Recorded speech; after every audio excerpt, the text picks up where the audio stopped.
नमो नारायण दोस्तों, आप सभी का आपके अपने इस एस कहानियाँ चैनल में स्वागत है।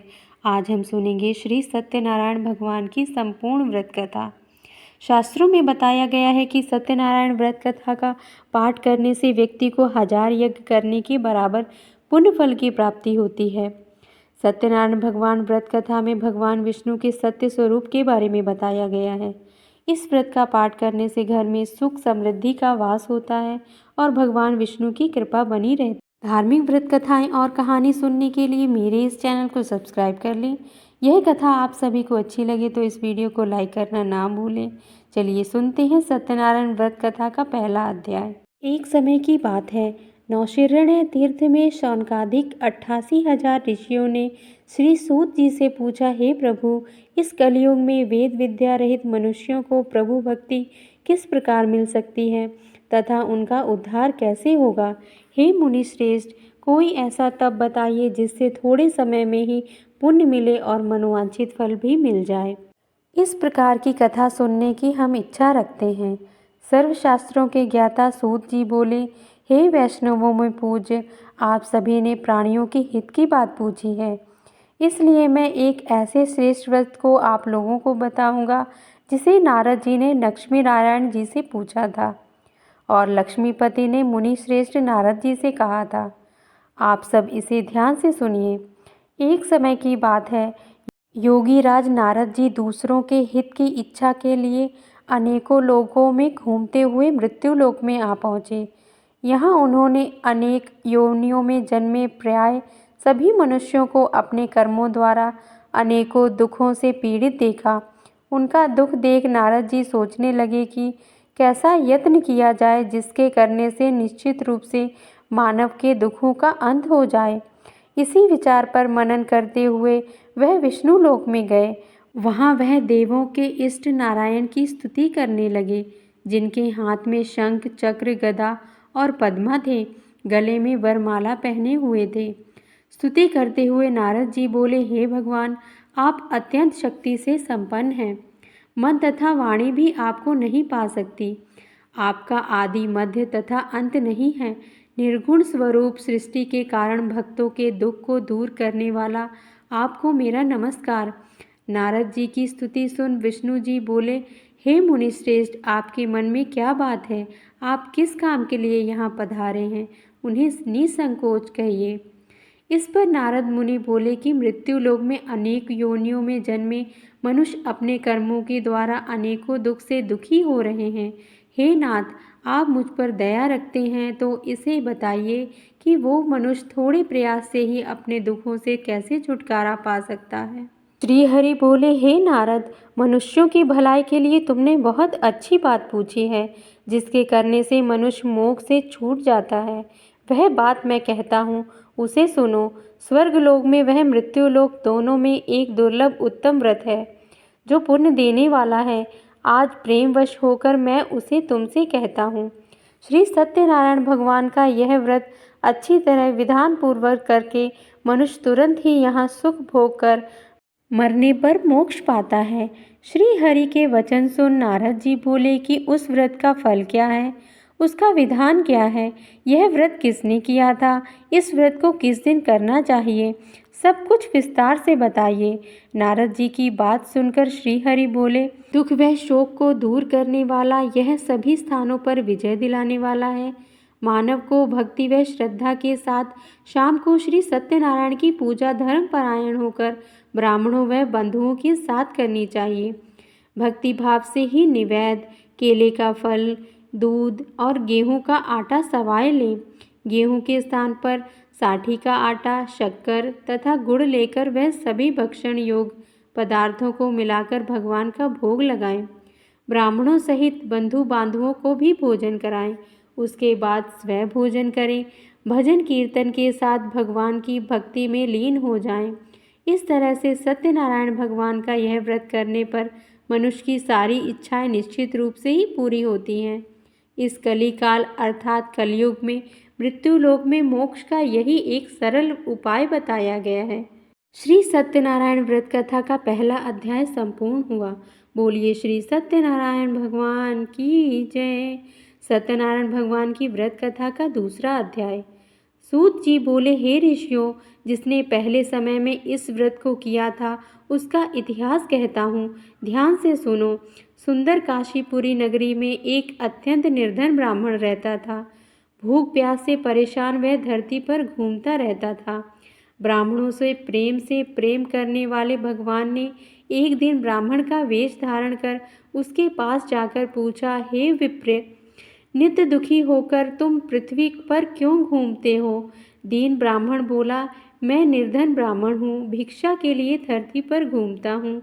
हे भगवान, यदि आप इसका कोई उपाय जानते हो तो बताइए। व्रत ब्राह्मण कहता है कि सत्यनारायण भगवान मनोवांछित फल देने वाले हैं, इसलिए तुम उनका पूजन करो। इसे करने से मनुष्य सभी दुखों से मुक्त हो जाता है।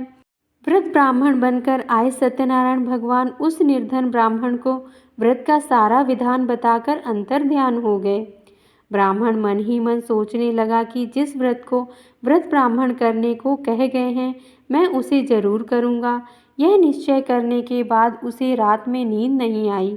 वह सवेरे उठकर सत्यनारायण भगवान का व्रत का निश्चय कर भिक्षा के लिए चला गया। उस दिन निर्धन ब्राह्मण को भिक्षा में बहुत धन मिला, जिससे उसे बंधु बांधवों के साथ मिलकर श्री सत्यनारायण भगवान का व्रत संपन्न किया। भगवान सत्यनारायण का व्रत संपन्न करने के बाद वह निर्धन ब्राह्मण सभी दुखों से छूट गया और अनेक प्रकार की संपत्तियों से युक्त हो गया। उसी समय से यह ब्राह्मण हर माह के इस व्रत को करने लगा। इस तरह के सत्यनारायण भगवान के व्रत को जो मनुष्य करेगा वह सभी प्रकार के पापों से छूटकर मोक्ष को प्राप्त होगा। जो मनुष्य इस व्रत को करेगा वह भी सभी दुखों से मुक्त हो जाएगा। सूत जी बोले कि इस तरह से नारद जी से नारायण जी का कहा हुआ श्री सत्यनारायण व्रत को मैंने तुमसे कहा। हे विप्रो, अब मैं और क्या कहूँ? ऋषि बोले, हे मुनिवर, संसार में उस विप्र से सुनकर और किस किस ने इस व्रत को किया, हम सब इस बात को सुनना चाहते हैं। इसके लिए हमारे मन में श्रद्धा का भाव है।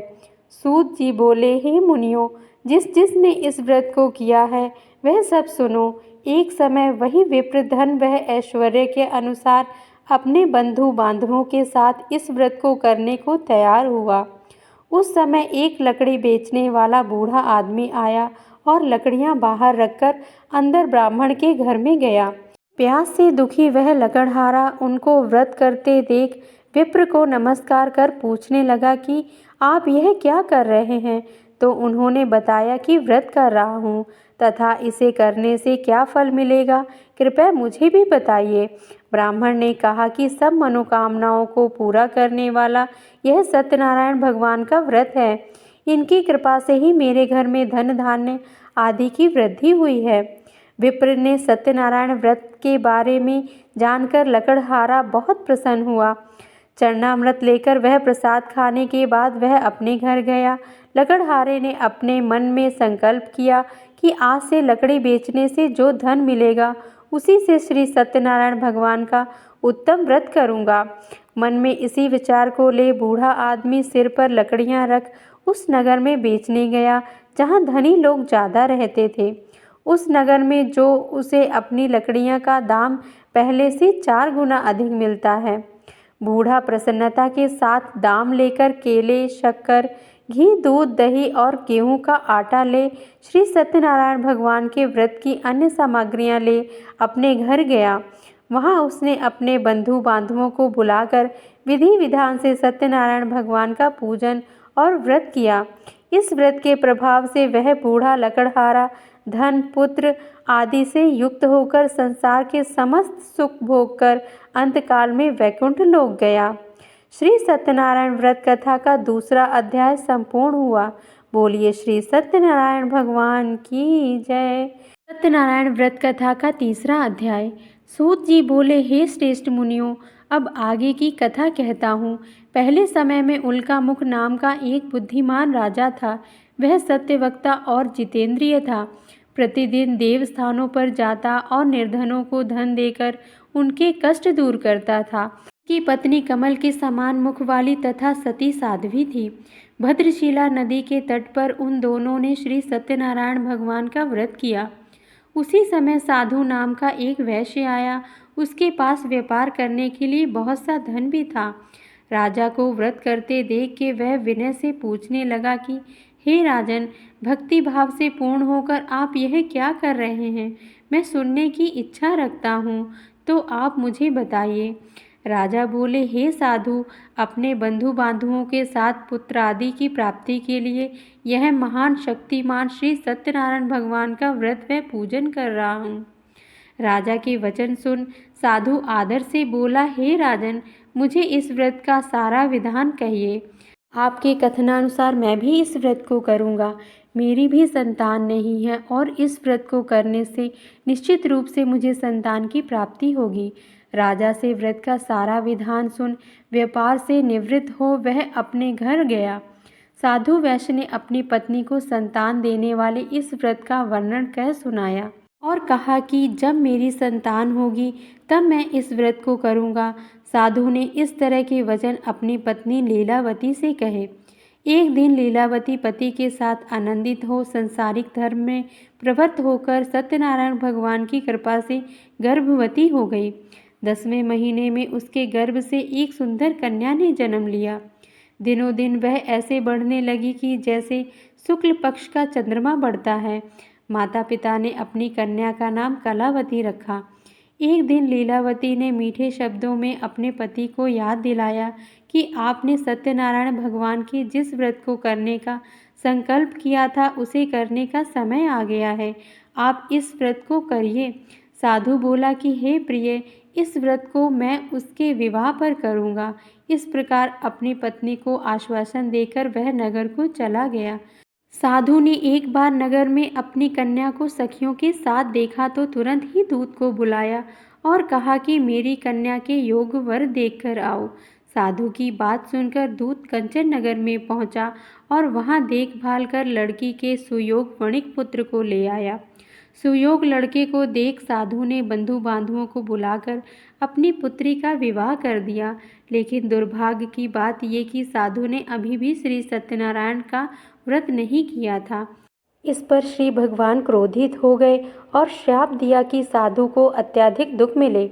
अपने कार्य में कुशल साधु बनिया जमाई को लेकर समुद्र के पास स्थित होकर रत्नासारपुर नगर में गया। वहां जाकर दामाद ससुर दोनों ने मिलकर चंद्रकेतु राजा के नगर में व्यापार करने लगे। एक दिन भगवान सत्यनारायण की माया से एक चोर राजा का धन चुराकर भाग रहा था। उसने राजा के सिपाहियों को अपना पीछा करते देख चुराया हुआ धन वहां रख दिया जहां साधु ने अपने जमाई के साथ ठहरा हुआ था। राजा के सिपाहियों ने साधु वैश्य के पास राजा का धन पड़ा देखा तो वह ससुर जमाई दोनों को बांधकर प्रसन्नता के साथ राजा के पास ले गए और कहा कि उन दोनों चोरों को हम पकड़ लाए हैं। आप आगे की कार्रवाई की आज्ञा दें। राजा की आज्ञा से उन दोनों को कठिन कारावास में डाल दिया गया और उनका सारा धन भी उनसे छीन लिया गया। श्री सत्यनारायण भगवान के श्राप से साधु की पत्नी भी बहुत दुखी हुई। घर में जो धन रखा था उसे चोर चुरा ले गए। शारीरिक तथा मानसिक पीड़ा व भूख प्यास से अति दुखी हो अन्न की चिंता में कलावती एक ब्राह्मण के घर गई। वहां उसने श्री सत्यनारायण भगवान का व्रत होते देखा। फिर कथा भी सुनी। वह प्रसाद ग्रहण कर वह रात को घर वापस आई। माता ने कलावती से पूछा कि हे पुत्री, अब तक तुम कहाँ थी और तेरे मन में क्या है? कलावती ने अपनी माता से कहा, हे माता, मैंने एक ब्राह्मण के घर श्री सत्यनारायण भगवान का व्रत देखा है। कन्या के वचन सुन लीलावती भगवान के पूजन की तैयारी करने लगी। लीलावती ने परिवार वह बंधुओं सहित सत्यनारायण भगवान का पूजन किया और उनसे वर मांगा कि मेरे पति तथा जमाई शीघ्र घर आ जाएं।